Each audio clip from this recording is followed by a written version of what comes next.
All right, let's talk about something truly wild, the engine running behind ChatGPT. Today, we're going to pull back the curtain and see exactly how OpenAI's engineers managed to scale a totally classic database to handle the unbelievable traffic of one of the world's biggest applications. It's an incredible story. First, just let this number sink in for a second. 800 million.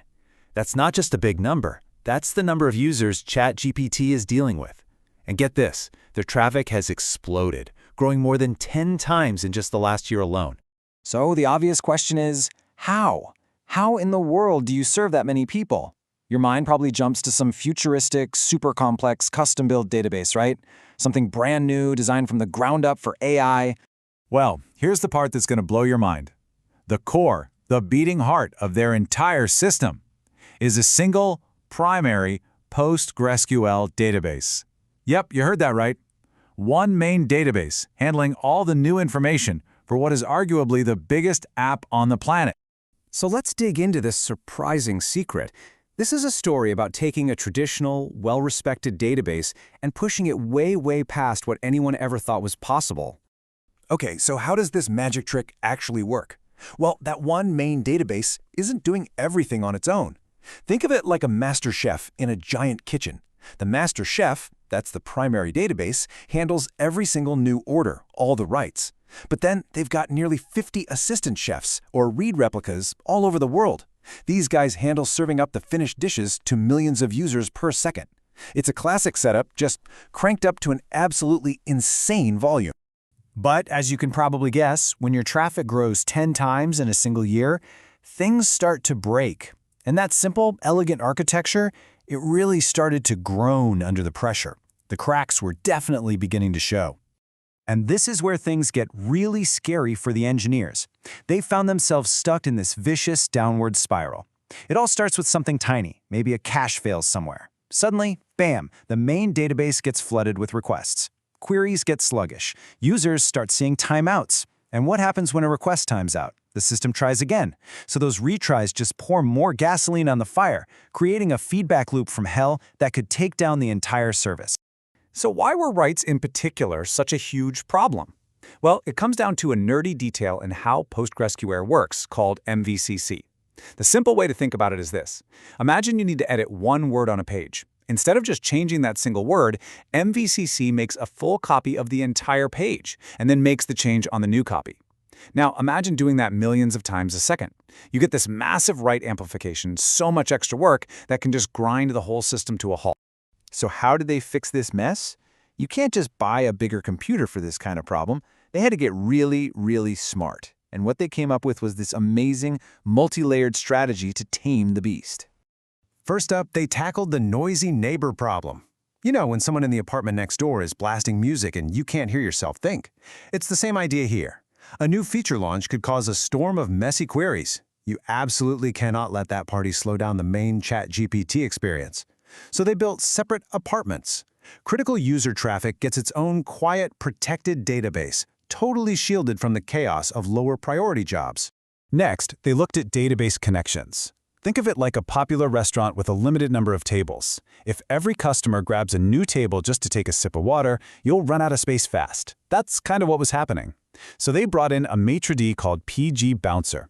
It manages a pool of ready-to-go connections and just hands them out as needed, then takes them right back. The results? Absolutely wild. They slashed the average connection time from 50 milliseconds all the way down to just 5. That's a 10x improvement, practically overnight. And they didn't stop there. They went on a full-blown optimization rampage. They hunted down these monster queries, like one that was joining 12 different tables, just crazy stuff, and rewrote them. They moved the absolute heaviest, most intensive workloads to a completely different database, Azure Cosmos DB, which is built for that kind of punishment. They even built a clever cache locking system that acts like a bouncer at a club. If the cache ever fails, it only lets one request through to rebuild it instead of letting a million requests stampede the database all at once. Okay, but I know what you're thinking. What about that single main database? Isn't that a terrifying single point of failure? And you're right, it is. So they have a backup plan. A really good one. They run a hot standby, an identical twin of the main database that's being updated in real time, every second. If the main one ever stumbles, the twin steps in almost instantly. The switch is so fast, you'd probably never even notice. They also got incredibly disciplined about making any changes. In a database, a seemingly small tweak can sometimes force a rewrite of a massive table, locking everything up for way too long. So they just made a rule, nope, not happening here. Any change made to the database schema has to complete in under 5 seconds. Period. It keeps everything responsive. So if you look at the whole picture, it's just so elegant. For every single big problem, they engineered a smart, targeted solution. That write inefficiency problem, move the heaviest stuff out. Connection overload, pool them. Noisy neighbors, put up a wall. The risk of the main database dying, have a twin ready to go. It wasn't one magic bullet, it was a whole arsenal of clever fixes. So, after all that intense engineering work, did it actually pay off? Oh yeah. The numbers are, frankly, kind of staggering. Get this. They achieved 99.999% availability. That's 5 nines in engineering speak. It means the service is down for less than 6 minutes over an entire year. For a service this huge, running on this kind of architecture, that is just incredible. And it's not just reliable, it's fast. They're hitting a P99 client-side latency of around 10 milliseconds. In plain English, that means for 99 out of 100 users, the response happens faster than you can blink. It's blazing fast. And this quote from their engineering blog really puts it all in perspective.